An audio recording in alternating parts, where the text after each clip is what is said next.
You may think that this train is like any other, but it's one of the most deadliest weapons ever made. Carrying 3 ICBMs armed with 10 warheads each, this train alone could destroy the whole east or west coast in one go. And you have no idea where it is on the entire Soviet rail network. Why the Soviets built such a weapon and what was the story behind it is what we'll be talking about today, exploring the RT-23 molodets missile, or known as the nuclear ghost train.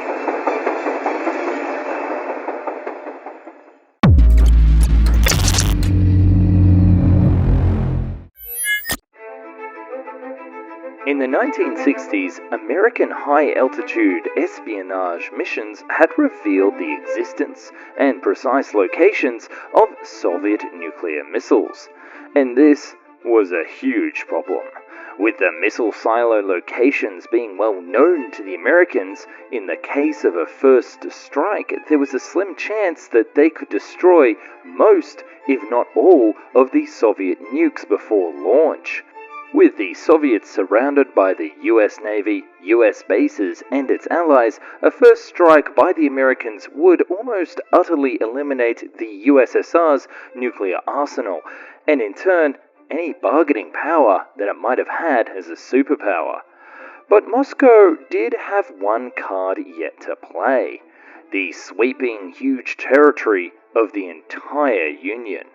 If there was a way to have a mobile platform to launch nuclear weapons, it would be like searching for a needle in a haystack for the Americans.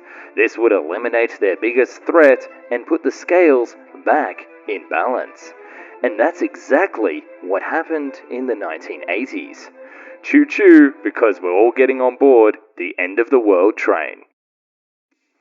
This rail project by the Russians was always designed to be kept top secret and have no one know about it. The sinister part about this train is that it would look like any other normal train. In total, there would be 17 rail cars that would comprise the combat rail-based missile complex when officially translated from Russian.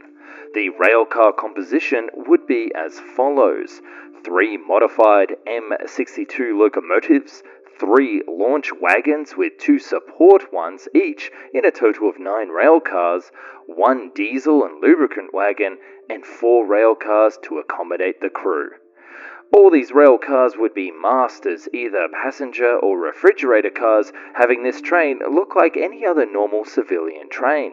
Just imagine trying to hunt down these trains. You would have to target almost any civil train in the whole USSR, and still not one guarantee that you would actually destroy the right one. The train would be able to cruise at an average 80 to 120 kilometers per hour, and the idea would be that it could move at least 1,000 kilometers per day in case of combat deployment. The train was also equipped to be able to short-circuit the power lines above and use this electricity if needed. Due to the size of the train and the supplies, it would be able to operate autonomously for up to 28 days, meaning that even if the command was lost, this train could still launch the missiles and assure mutual destruction in a nuclear war. This is some serious Metro 2033 vibes. At any time, at any place, the missiles could be launched in just 3 minutes from the moment they got a command from Moscow.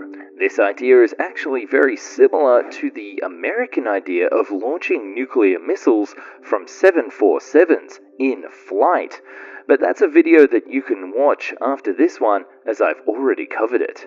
The ingenious part about the Soviet missile train was not only that the train itself, but a new way of launching nuclear rockets. The Soviet nuclear launching train program began not with the trains themselves, but with a new way to launch the rockets. The Soviets were the first in the world to develop what was known as a cold launch rocket technology, which is radically different from the typical hot rocket launch that we know and love today.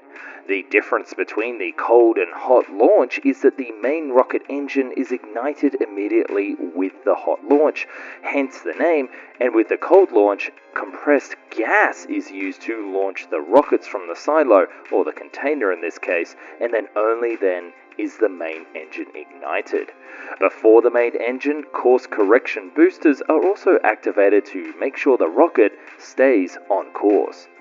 The advantage of this system allows for much safer launches from the ship, submarine or missile silo, and allows for reusing this silo after launch with almost no repairs. Nowadays, almost all ICBMs are cold-launched, and some AA systems, like the Russian Tor, work on the same principle. The technology allows for launching an ICBM from, well, pretty much anywhere, and anywhere is exactly the advantage that the Soviets had. With the know-how and the plan in place, what happened next? The SDI, or Strategic Defense Initiative, also sometimes called the famous Star Wars program, was a program under Reagan to make the Soviet nuclear arms obsolete and give advantage to the US again, because in his words, mutually assured destruction was a suicide pact. The Soviet answered with two large projects of their own, Topol and molodets, to move the nukes around the country and hide them from the American weapons. After all, you can't shoot down what you can't see. While the Topol-M is one of the best well-known missile platforms, it's actually the RT-23 that was developed into 3 variants, including the railway base that we're talking today. The other 2 versions were a silo-based version and a wheeled vehicle-based version, which was the MAZ-7907, but this idea was abandoned because of the complexity and costs, and also the fact that it couldn't fulfill all of the requirements set, so instead the engineers went for the other 2 variants to make sure they could come into service as quickly as possible. The missiles itself were to be developed by the legendary Yuzhnoye Bureau, which is now located in today's Ukraine.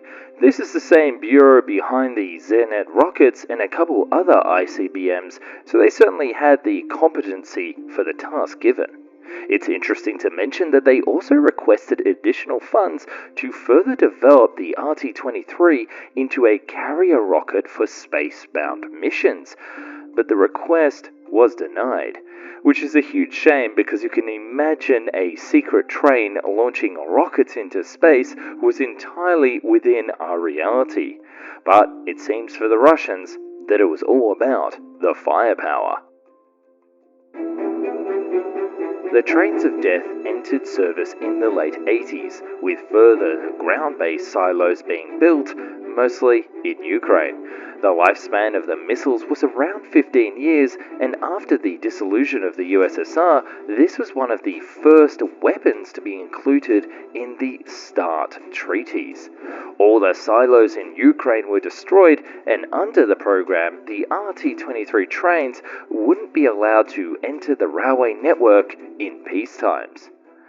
By 2003, the Russians started to decommission the trains because of the missile's guaranteed lifespan was expiring, and by 2005 it was officially announced that the missile complex was officially retired. The Russians, however, started developing a new nuclear missile train called the Barguzin, which would feature the new Yas missile, being the main weapon of choice, but the project was frozen in 2017 due to a lack of funding. Or perhaps that's what they want us to think. And of course, don't think that I've forgotten that Uncle Sam also planned this trick up his sleeve. In the early 90s, Project Peacekeeper Rail Garrison was started to create the exact same nuclear missile program, just like the Russians, but the project was abandoned shortly afterwards. Or perhaps that's exactly what they want us to think.